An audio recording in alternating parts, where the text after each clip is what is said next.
A'udzu billahi minasyaitonir rajim. Bismillahirrahmanirrahim.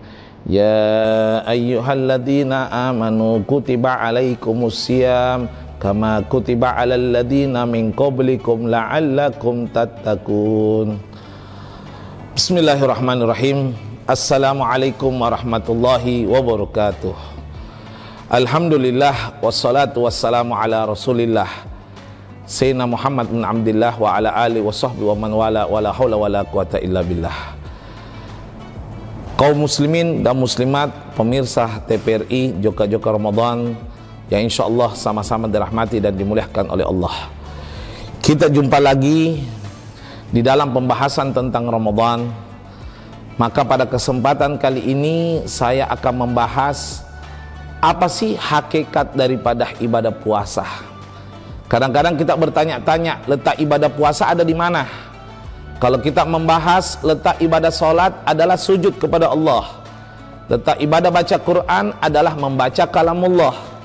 Letak ibadah sedekah adalah meringankan beban orang lain. Letak ibadah haji umroh adalah mendatangi tempat-tempat suci yang dimuliakan oleh Allah Subhanahu wa taala. Nah, sekarang pertanyaan, letak ibadah puasa ada di mana? Apakah sekedar lapar dan haus? Mari kita simak baik-baik. Awal mula Allah Subhanahu wa taala menciptakan makhluk namanya nafsu. Yang mana nafsu ini hanya dimiliki oleh 3 makhluk, manusia, jin, dan hewan.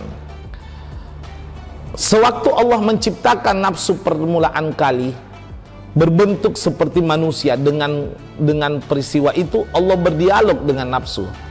Allah bertanya kepada nafsu dengan kalimat yang singkat untuk menguji bagaimana ketaatan nafsu kepada Allah.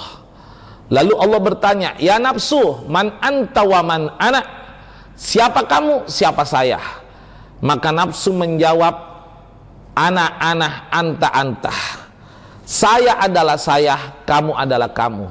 Lihat bagaimana kurang ajarnya nafsu, bagaimana hebatnya nafsu, bagaimana jahatnya nafsu. Karena Allah sudah menyatakan dalam Al-Quran, "Inna nafsa la'amaratum bisu'."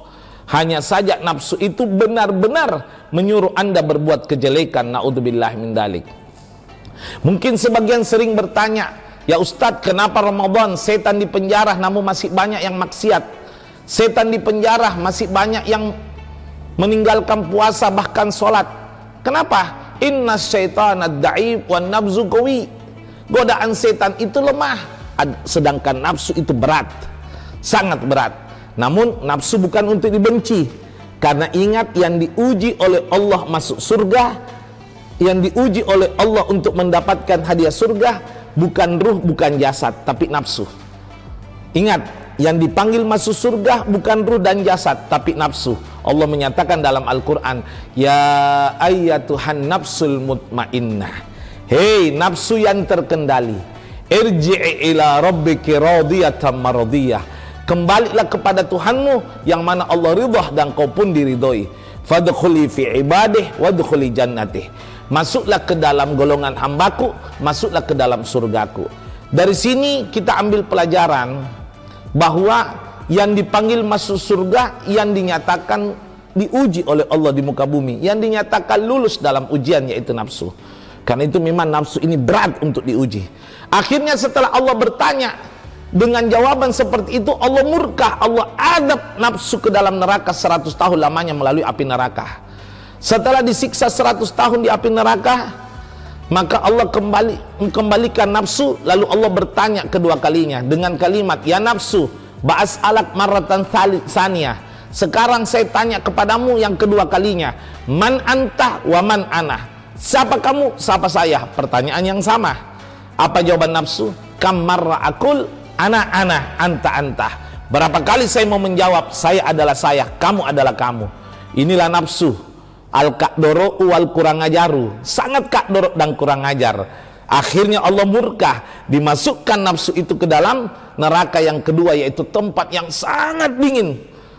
Bayangkan, dingin itu tidak selamanya nikmat. Kalau berlebihan siksaan. Silahkan Anda pegang es batu, sakitnya luar biasa jika lama. setelah disiksa 100 tahun dengan sakit yang luar biasa dalam dingin, Allah kembalikan dan Allah bertanya ketiga kalinya, ya nafsu ba'as alak marratan thalithah, sekarang saya bertanya kepadamu ketiga kalinya, man anta wa man ana, siapa kamu, siapa saya. Coba lihat nafsu, ngotot keras dengan kalimat ana, anta, anta. Saya berapa kali menjawab, saya adalah saya, kamu adalah kamu. Inilah nafsu yang betul-betul kurang ajar dan kadoro. Akhirnya Allah mengadab nafsu ketiga kalinya ke tempat neraka, tidak diberi makan dan tidak diberi minum, dalam keadaan lapar yang sangat, haus yang sangat, dalam tempo 100 tahun lamanya. Coba bayangkan, lapar dan haus 100 tahun lamanya. Setelah itu Allah kembalikan nafsu, lalu Allah berdialog ketiga kalinya, keempat kalinya, al-an ba'as alak marrata rabi'ah, sekarang saya tanya kepadamu keempat kalinya, man anta wa man ana, siapa kamu, siapa saya. Maka dengarkan baik-baik jawaban nafsu. Sujud kepada Allah, dia tiba-tiba menundukkan dirinya sujud kepada Allah seraya berkata, ya Rabb, ana abduka dhaif wa anta rabbi al-gawi khaliqus samawati wal ar. Ya Rabb, saya adalah hambamu yang lemah, engkau adalah Tuhanku yang maha kuat, pencipta alam semesta. Coba lihat, dari peristiwa ini kita paham, ternyata tidak ada satupun yang bisa menundukkan hawa nafsu. Api neraka tidak mempan, dinginnya neraka tidak mempan, kecuali cuma satu, yaitu melalui lapar dan haus. Inilah alasan Allah mensyariatkan puasa, agar kiranya kita yang awalnya dikendalikan oleh hawa nafsu, yang mungkin nafsu kita amarah atau mungkin nafsu kita masih lawama, dengan puasa nafsu kita harap menjadi nafsu yang mutmainnah.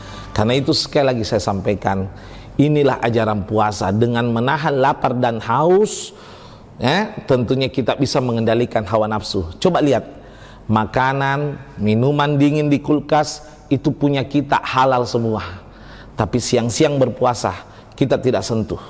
Bukan karena bukan punya kita, itu punya kita, milik kita, yang hak kita. Tapi kita tidak sentuh, bukan karena alasan apa, kecuali karena takut kepada Allah. Kita jinakkan hawa nafsu kita. Coba lihat, yang halal saja kita bisa kendalikan.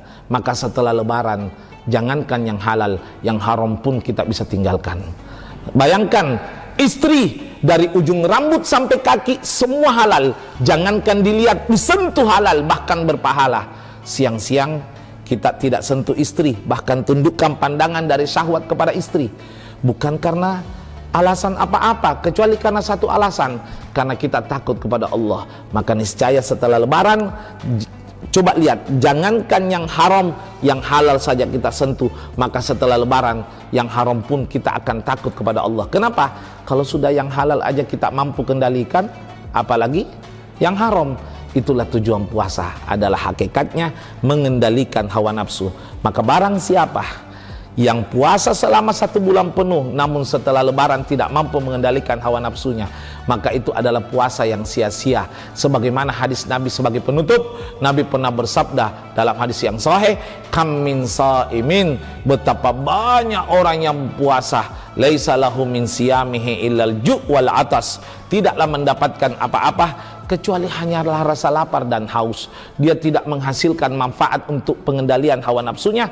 Maka inilah kata Nabi, dia tidak mendapatkan apa-apa kecuali kerugian yang besar, baik di dunia maupun celaka di hari kiamat. Karena itu jadikan puasa kita puasa yang berkualitas, bukan cuma kuantitas, bukan cuma mengejar jumlah bulanan, bukan cuma menargetkan 1 bulan, tapi jadikan puasa ini betul-betul bernilai ibadah sehingga bermanfaat setelah Ramadan.